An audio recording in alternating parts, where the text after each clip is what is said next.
ನಮಸ್ಕಾರ ವೀಕ್ಷಕರೇ, ನಾನು ನಿಮ್ಮ ಮಂಜುನಾಥ್ ಅಡ್ವೊಕೇಟ್ ಹಾಗೂ ಅಧ್ಯಾತ್ಮ ಚಿಂತಕರು ಮಾತಾಡ್ತಾ ಇರೋದು. ಇವತ್ತಿನ ಒಂದು ವಿಡಿಯೋದಲ್ಲಿ ಶ್ರೀರಾಮಕೃಷ್ಣ ಪರಮಹಂಸರು ಈ ಒಂದು ಜಗತ್ತಿಗೆ ನಾನು ಸಹಾಯ ಮಾಡಬೇಕು, ಉಪಕಾರ ಮಾಡಬೇಕು, ನನ್ನಿಂದ ಈ ಸಹಾಯ ಉಪಕಾರವನ್ನು ನಾನು ಮಾಡೋದು ಈ ಜಗತ್ತು ಬಯಸ್ತಾ ಇದೆ ಅಂತ ಹೇಳಿ ಯಾರು ಅಂದ್ಕೊಳ್ತಾರೋ ಅಂತಹವರ ಒಂದು ಮನಸ್ಥಿತಿಗಳಿಗೆ ಏನೋ ಒಂದು ಕಿವಿ ಮಾತನ್ನು ಹೇಳುವ ರೀತಿಯಲ್ಲಿ ಹೇಳಿರುವಂತಹ ವಿಚಾರವನ್ನು ಇವತ್ತು ನಾನು ನಿಮಗೆ ತಿಳಿಸಿಕೊಡಬೇಕು ಅಂತ ಹೇಳಿ ಬಂದಿದ್ದೇನೆ. ನೋಡಿ ಈ ಜಗತ್ತನ್ನು ಸೃಷ್ಟಿಸಿರುವುದು ಪರಮಾತ್ಮನು. ಇಷ್ಟು ಅತ್ಯದ್ಭುತವಾದಂತಹ ವೈವಿಧ್ಯಪೂರ್ಣವಾಗಿರುವಂತಹ ಏನೋ ಒಂದು ಮತ್ತೊಂದು ಇರದಂತೆ ಇಷ್ಟು ಚಾಕಚಕ್ಯತೆಯಿಂದ ಕೌಶಲ್ಯಭರಿತವಾಗಿ ಸೃಷ್ಟಿಯನ್ನು ಮಾಡಿರುವಂತಹವನು ಪರಮಾತ್ಮನು. ಮನುಷ್ಯರಿಂದಾದಿ ಹಿಡಿದು 84 ಲಕ್ಷ ಯೋನಿಗಳನ್ನು ಸೃಷ್ಟಿಸಿರುವಂತಹ ಈ ಪರಮಾತ್ಮನೇ ಈ ಮನುಷ್ಯರನ್ನು ಕೂಡ ಸೃಷ್ಟಿ ಮಾಡಿದ್ದಾನೆ.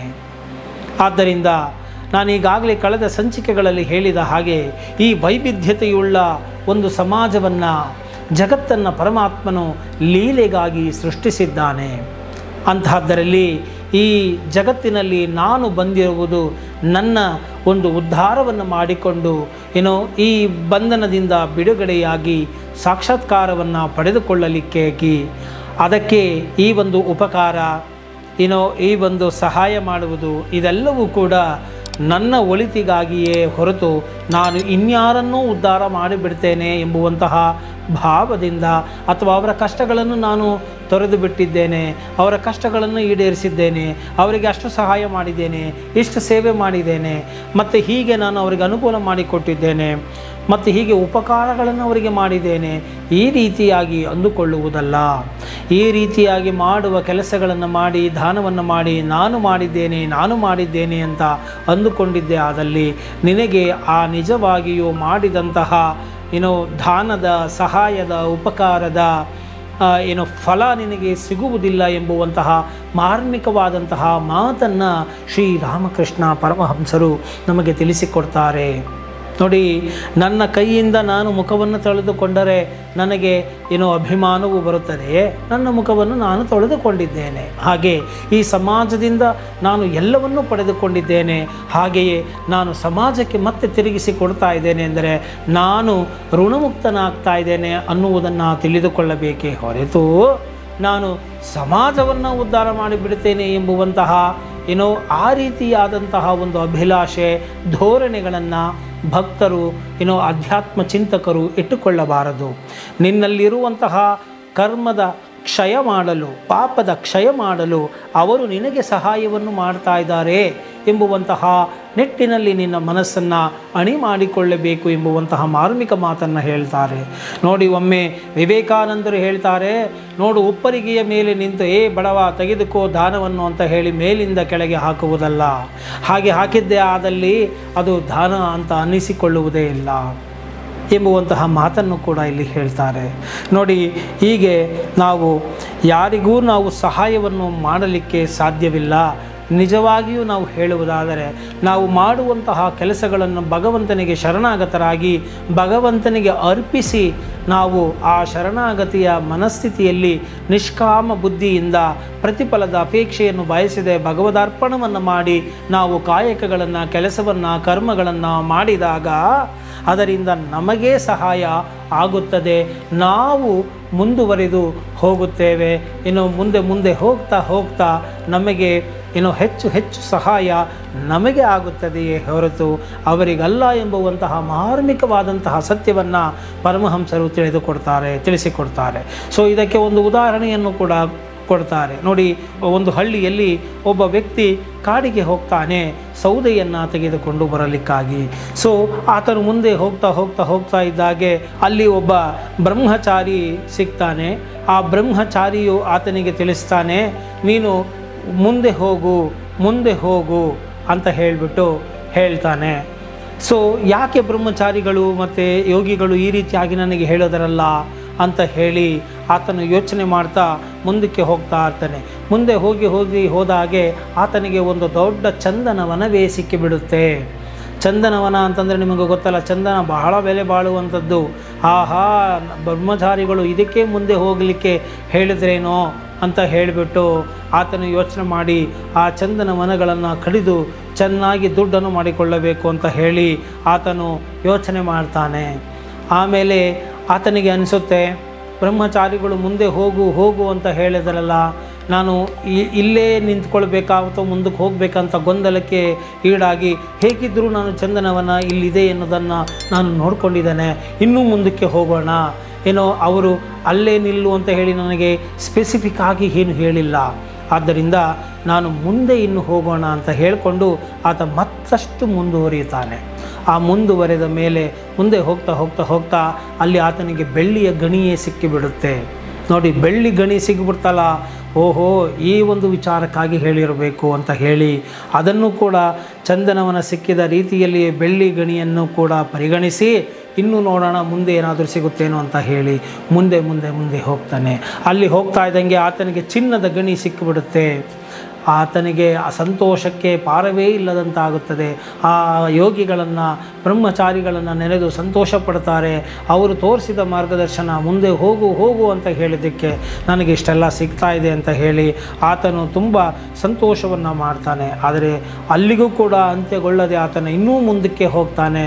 ಮುಂದೆ ಹೋಗ್ತಾ ಆತನಿಗೆ ಇದೇ ತರಹ ಏನೋ ಹೇರಳವಾಗಿ ಆತನಿಗೆ ಮುತ್ತು, ರತ್ನ, ಹವಳ, ಮಾಣಿಕ್ಯದ ಗಣಿಗಳೇ ಆತನಿಗೆ ಸಿಕ್ಕಿಬಿಡುತ್ತೆ. ಸಿಕ್ಕಿ ಆತನು ದೊಡ್ಡ ಐಶ್ವರ್ಯವಂತನಾಗಿ ಬಿಡ್ತಾನೆ. ಆದ್ದರಿಂದ ಈ ಒಂದು ಉದಾಹರಣೆಯಲ್ಲಿ ನಾವು ಏನು ತಿಳಿದುಕೊಳ್ಬೇಕು ಅಂತ ಹೇಳಿದರೆ, ಸಾಧಕನು ಹೋಗ್ತಾ ಇದ್ದಾಗೆ ಪ್ರಾರಂಭದಲ್ಲಿ ಏನೋ ಒಂದು ಆಹ್ಲಾದಕರ ಸಂತೋಷ, ಆನಂದ ಬಾಷ್ಪ, ಮೈ ಅನ್ನುವುದು, ಮೈ ಹಗುರ ಆಗುವುದು, ಏನೋ ಲಿಫ್ಟ್ ಆಗೋದು ಧ್ಯಾನಕ್ಕೆ ಕೂತರೆ, ಮತ್ತು ಒಳ್ಳೆ ಏನೋ ಕನಸುಗಳು ಬೀಳ್ತಕ್ಕಂಥದ್ದು, ಒಳ್ಳೊಳ್ಳೆ ಏನೋ ಕನಸಿನಲ್ಲಿ ಒಳ್ಳೊಳ್ಳೆ ದರ್ಶನಗಳು ಆಗ್ತಕ್ಕಂಥದ್ದು, ಈ ರೀತಿಯಾಗಿ ಹಲವಾರು ಏನೋ ಸಿದ್ಧಿಗಳು ನಮಗೆ ಸಿಗ್ತಾ ಹೋಗುತ್ತೆ. ನಾವು ಅಲ್ಲಿಯೇ ನಿಲ್ಲದೆ ಮತ್ತು ಏನೋ ಒಂದು ದಾನ, ಒಂದು ಉಪಕಾರ, ಒಂದು ಸಹಾಯ ಮಾಡಿದಾಗ ಸಣ್ಣ ಪುಟ್ಟ ನಮಗೆ ಜನರಿಂದ ಚಪ್ಪಾಳೆ ಸಿಗಬಹುದು, ಏನೋ ಎಂತಹ ವ್ಯಕ್ತಿಯಪ್ಪ ಅಂತ ಹೇಳಬಹುದು, ಒಳ್ಳೆಯ ಶ್ಲಾಘನೀಯ ಮಾತುಗಳನ್ನು ಆಡಬಹುದು, ಏನೋ ನಿಮಗೆ ಪಾರಿತೋಷಕಗಳು ಸಿಗಬಹುದು, ಏನೋ ಅವಾರ್ಡ್ಗಳು ಸಿಗಬಹುದು, ಪ್ರಶಸ್ತಿಗಳು ಸಿಗಬಹುದು. ಇಷ್ಟಕ್ಕೆ ನೀನು ನಿಲ್ಲಬಾರದು.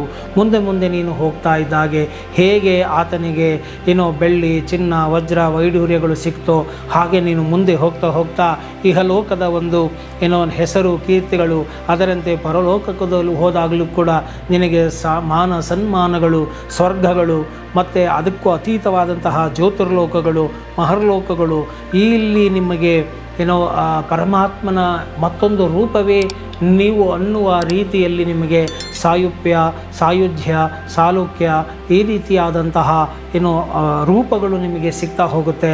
ಅಲ್ಲಿ ನೀವು ಕೂಡ ಏನೋ ಪರಮಾತ್ಮನ ಪ್ರತಿರೂಪದಂತೆ ಅಲ್ಲಿ ಸದಾ ನೀವು ಜ್ಯೋತಿರ್ಲೋಕದಲ್ಲಿ ಮತ್ತು ಆ ಸಂತೋಷ ಲೋಕದಲ್ಲಿ ನೀವು ಇರಬಹುದು ಎಂಬುವಂತಹ ಮಾಹಿತಿಯನ್ನು ಪರಮಹಂಸರು ನಮಗೆ ತಿಳಿಸ್ತಾರೆ. ಆದ್ದರಿಂದ ನಾವು ಇಲ್ಲಿ ಯಾವುದೇ ಒಂದು ಸಾಧನೆಯನ್ನು ಪ್ರಾರಂಭಿಸಿದಾಗ ಇತರರಿಗಾಗಿ ನಾನು ಮಾಡಿದ್ದೇನೆ ಎಂಬುವಂತಹ ಅಭಿಮಾನಗಳನ್ನು ತೊರೆದು, ಅಹಮ್ಮನ್ನು ತೊರೆದು, ನಾನು ನನ್ನದು ಎಂಬುವಂಥ ಒಣಪ್ರತಿಷ್ಠೆಗಳನ್ನು ಬಿಟ್ಟು ನಾವು ನನಗಾಗಿ, ನನ್ನ ಶುದ್ಧಿಗಾಗಿ ನಾನು ಈ ಕೆಲಸವನ್ನು ಮಾಡಿದ್ದೇನೆ, ನನ್ನ ಶುದ್ಧಿ ಮಾಡಿಕೊಳ್ಳಲಿಕ್ಕೆ, ನನ್ನ ಕರ್ಮ ಕಳೆಯಲಿಕ್ಕೆ ನೀವು ನನಗೆ ಅನುವು ಮಾಡಿಕೊಟ್ರಿ, ಅವಕಾಶವನ್ನು ಮಾಡಿಕೊಟ್ರಿ ಅಂತ ಹೇಳಿಬಿಟ್ಟು ಅವರಿಗೆ ನೀವು ಕೃತಜ್ಞರಾಗಿ ನಮಿಸಬೇಕು ಅಂತ ಹೇಳಿ ಇಂತಹ ಒಂದು ಮಾರ್ಮಿಕ ಸತ್ಯವನ್ನು ನಮಗೆ ಶ್ರೀರಾಮಕೃಷ್ಣ ಪರಮಹಂಸರು ತಿಳಿಸಿಕೊಡ್ತಾರೆ.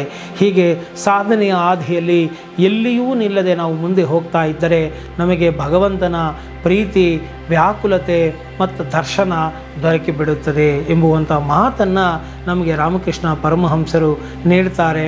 ನಮಗೆ ಅಭಯವನ್ನು, ಹಸ್ತವನ್ನು ನೀಡ್ತಾರೆ, ನಮಗೆ ಭರವಸೆಯನ್ನು ನೀಡ್ತಾರೆ. ಆದ್ದರಿಂದ ಎಲೆ ಆಧ್ಯಾತ್ಮಿಕ ಸಾಧಕರೇ, stop awake, rise, stop not till the goal is reached ಅಂದ ಹಾಗೆ ಹೇಳಿ ಎದ್ದೇಳಿ ನಿಲ್ಲದಿರಿ ಗುರಿ ಮುಟ್ಟುವ ತನಕ ಅಂತ ಹೇಳಿ ವಿವೇಕಾನಂದರು ಹೇಳಿದ ಹಾಗೆ ನಮಗೆ ಸಾಧನೆಯ ಹಾದಿಯಲ್ಲಿ ನಾವು ಸಾತ್ವಿಕರಾಗ್ತೇವೆ, ಒಳ್ಳೆಯವರಾಗ್ತೇವೆ. ಆಧ್ಯಾತ್ಮಿಕ ವಿಚಾರಗಳನ್ನು ತಿಳಿತಾ ಇದ್ದಾಗೆ ನಮಗೇನು ನಾವು ತುಂಬ ಅತ್ಯಂತ ಬುದ್ಧಿವಂತರು, ನಾವು ಸಾಮಾನ್ಯ ಜನರಿಗಿಂತ ತುಂಬ ವಿಶೇಷ ಬುದ್ಧಿ ಉಳ್ಳಂಥವರು, ನಾವು ಜ್ಞಾನಿಗಳು, ಅವರು ಅಜ್ಞಾನಿಗಳು, ಈ ರೀತಿಯಾದಂತಹ ಡಿಸ್ಕ್ರಿಮಿನೇಷನ್ ಎಲ್ಲ ಮಾಡದೆ ಸರಳವಾಗಿ ಇದ್ದುಕೊಂಡು ತುಂಬಿದ ಕೊಡ ತುಳುಕದಂತೆ ಸರಳವಾಗಿದ್ದುಕೊಂಡು ಎಲ್ಲರನ್ನೂ ಪ್ರೀತಿಸಿ ನೀವು ಮುಂದೆ ಹೋಗ್ತಾ ಹೋಗ್ತಾ ಹೋಗ್ತಾ ಹೋಗ್ತಾ ನಿಮಗೆ ಏನೋ ಪರತತ್ವವೂ ಸಿಗುತ್ತೆ, ಬ್ರಹ್ಮಜ್ಞಾನ ಸಿಗುತ್ತೆ, ಭಗವದ್ ದರ್ಶನವೂ ಕೂಡ ನಿಮಗೆ ಆಗುತ್ತೆ. ಯಾವಾಗ ನೀವು ಸರಳತೆಯಲ್ಲಿದ್ದಾಗ, ಸರಳವಾದಂತಹ ಬದುಕು, ಉದಾತ್ತವಾದಂತಹ ಆಲೋಚನೆಗಳನ್ನು ಇಟ್ಟುಕೊಂಡು ನೀವು ಬದುಕಿದಾಗ ನಿಮಗೆ ಏನೋ ಪೂರ್ತಿ ಫಲ ನಿಮ್ಮದಾಗುತ್ತದೆ ಎಂಬುವಂತಹ ಮಾತನ್ನು ಶ್ರೀರಾಮಕೃಷ್ಣ ಪರಮಹಂಸರು ನಮಗೆ ತಿಳಿಸಿಕೊಟ್ಟಿದ್ದಾರೆ. ನೋಡಿ, ಎಷ್ಟು ದಯೆ, ಎಷ್ಟು ಪ್ರೀತಿ ಏನೋ ಜನಗಳ ಮೇಲೆ, ಸಾರ್ವಜನಿಕರ ಮೇಲೆ, ಭಕ್ತಾದಿಗಳ ಮೇಲೆ ಪ್ರೇಮವನ್ನಿರಿಸಿ ಅವರು ಇಷ್ಟು ಸರಳವಾಗಿ ಏನೋ ಬಹಳ ಘನವಾದಂತಹ ವಿಚಾರಗಳನ್ನು ನಮಗೆ ತಿಳಿಸಿಕೊಟ್ಟಿರೋದ್ರಿಂದ ರಾಮಕೃಷ್ಣ ಪರಮಹಂಸರನ್ನು ನೆನೆಸ್ತಾ ಅವರನ್ನು ಪ್ರತಿದಿನ ನಾವು ನೆನೆಸಿಕೊಳ್ಳಬೇಕು. ಅವರೆಲ್ಲರೂ ಪ್ರಾತಃ ಸ್ಮರಣೀಯ ಗುರುಗಳು ಅಂತ ಹೇಳ್ತಾ ನನ್ನ ಇವತ್ತಿನ ಒಂದು ವಿಡಿಯೋವನ್ನು ಮುಗಿಸ್ತಾ ಇದ್ದೀನಿ. ಇಷ್ಟ ಆಗಿದ್ದೆ ಅದರಲ್ಲಿ ಮರೆಯದ ಹಾಗೆ ಲೈಕ್ ಕೊಡಿ, ಶೇರ್ ಮಾಡಿ, ಸಬ್ಸ್ಕ್ರೈಬ್ ಮಾಡ್ಕೊಳ್ಳಿ ಅಂತ ಹೇಳ್ತಾ ಏನೋ ಈ ವಿಡಿಯೋ ಮುಗಿಸ್ತೀನಿ. ಜೈ ಹಿಂದ್, ಜೈ ಕರ್ನಾಟಕ ಮಾತೆ.